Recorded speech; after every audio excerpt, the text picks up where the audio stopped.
Good morning, everyone. You're listening to Caregiver Crossing, a podcast brought to you by Joy's House. We are so happy that you're here. Caregiver Crossing is a podcast created for you, the caregiver. I'm Tina McIntosh.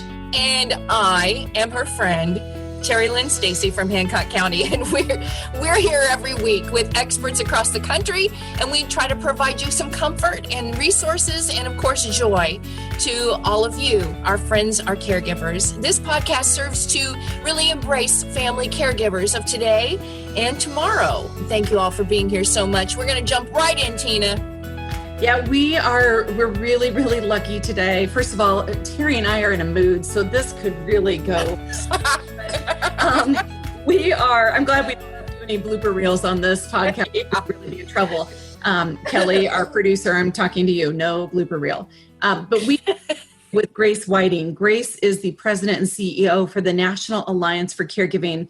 And I have to tell you, she, at the age of 32 in 2018, she followed in the footsteps of the NAC founder, Gail Gibson Hunt, to lead one of the nation's leading public policy and advocacy organizations for family caregivers. Just what a huge thing that she is leading. Yeah, absolutely. In fact, in just a couple of years, Grace has doubled the budget of the organization, and she's created the Hunt Research Program. She's led several original National Alliance for Caregiving research, as well as the nation's first national policy study of over 1,400 rare disease caregivers with global genes. Grace, we're so happy to have you here. We really are. Tina, oh my gosh. You lead off the questioning. Well, I mean, Grace, you're leading the National Alliance for Caregiving. You know, when you hear that, it feels big because it is. Can you tell us a little bit about the important work that you're doing? Absolutely. I think you're right. It is big. I mean, we do a study with AARP roughly every 5 years, and we just had the latest version come out in May. And we know there's roughly 53 million Americans who are caring for somebody with a disability or with a healthcare need. So it is a big responsibility, and I'm very honored to get to do the work that we do. You know, I would say we're sort of the research nerds and the advocacy nerds. So, you know, we focus our work on really building partnerships with the idea that those partnerships can make life better for family caregivers. Go ahead, Tina. I was just going to say, Terry and I are all too familiar with the AARP report card that comes out, because Indiana does not do well ever. I mean, Grace, we have got to do better in the state and be a part of the solutions in the nation. But we'll talk about that offline, because there are some big things that we're doing here, and I think you'll want to be aware of them. But Terry, you had something you were... Well, I'm just curious, family, you know, and Tina and I have talked about caregivers for a lot of years and what the caregiver looks like. Who is the caregiver? It used to be that a caregiver was maybe a 40-year-old female, but we've learned over time that a lot of males take that role, although perhaps maybe not as vocal about it. So tell us about the face of a family caregiver. Who are they now? Well, you're exactly right in that it's no one size fits all. You know, I think in general, when you look at the aggregated data, it's still typically a woman who's caring for an older relative, and usually in her late 40s, early 50s. But one thing that is exciting is that you've got every generation from Gen Z all the way to the greatest generation is taking on caregiving. You've got about 60% women, but 40% who are men. And in the younger groups, they're more likely to be equally men and women taking on that care role. And then I think the other thing is, just like the United States is becoming more diverse, more colorful, and having families of different racial and ethnic backgrounds, we see that in caregiving, that you've got a lot of different racial ethnic representation. You have people who identify as LGBTQ.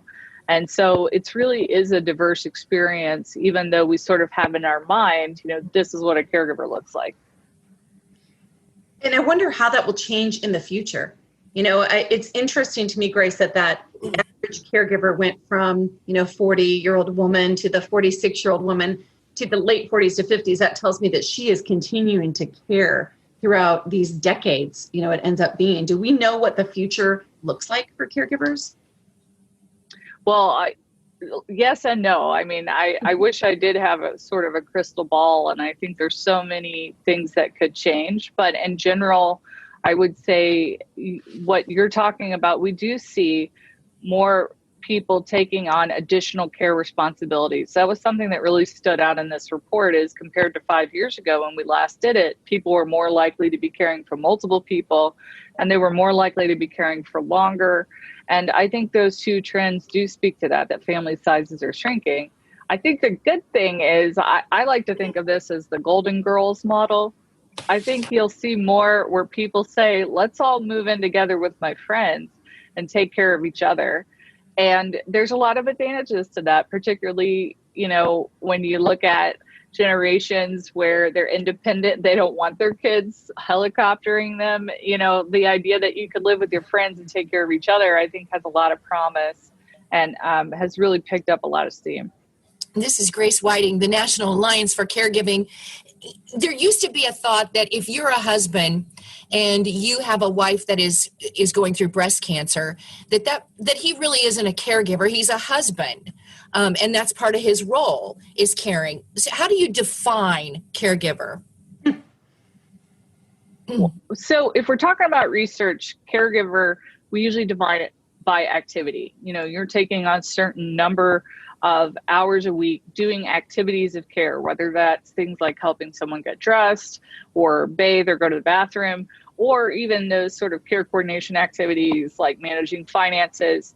But you raise a really good point, because I think a lot of people don't want to self-identify as caregivers. And one of the things we've been questioning is whether it's really a kind thing to really push people to do that, or whether the pathways that people have to navigate should invite them in. And the reason I say that is we know from research that there's a psychological impact to saying, I'm now caring for my spouse, for example. It changes the way that you view that relationship. It adds additional stress to the caregiver. So I think, it's good when people can feel comfortable in taking on that identity, but just like other identities we might have in our life, I think the onus is really on the healthcare provider, the insurance company, the employer to recognize that caregiving is going on and to offer accommodations or to offer a way in, rather than sort of, requiring people to raise their hand, which they may never do. That is an interesting point, because it's a mindset change, right? I mean, we hear people say, I'm not a caregiver, I'm a son, but you are a caregiver. But you're right. Then how does that open a door for services? I'll be really interested to see what y'all come up with and kind of push out to people, because it does change how we then bring people into our services. On a national level, what kind of resources do you feel are the best available to caregivers?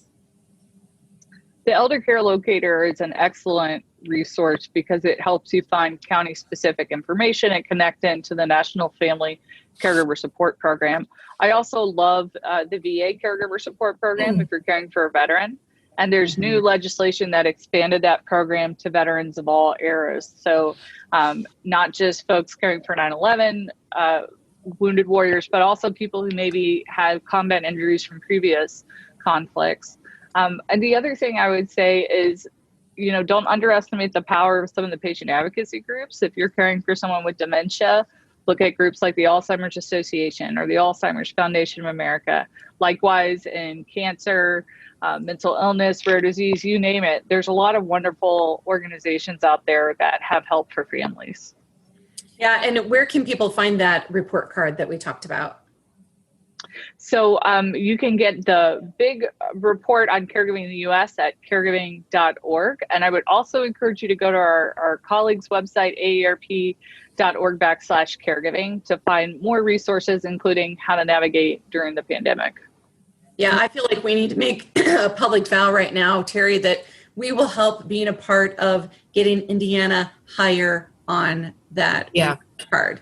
That would be great. That would be terrific. So, okay. And again, the website, Grace, where people can find you and can find the National Alliance for Caregiving?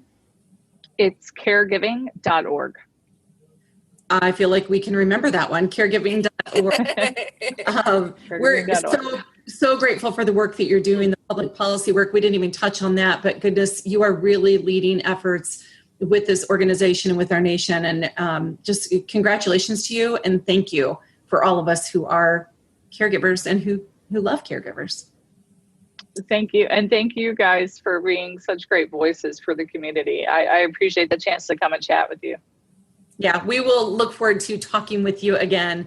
And we'll be back here on Caregiver Crossing next week. So until then, take good care of each other.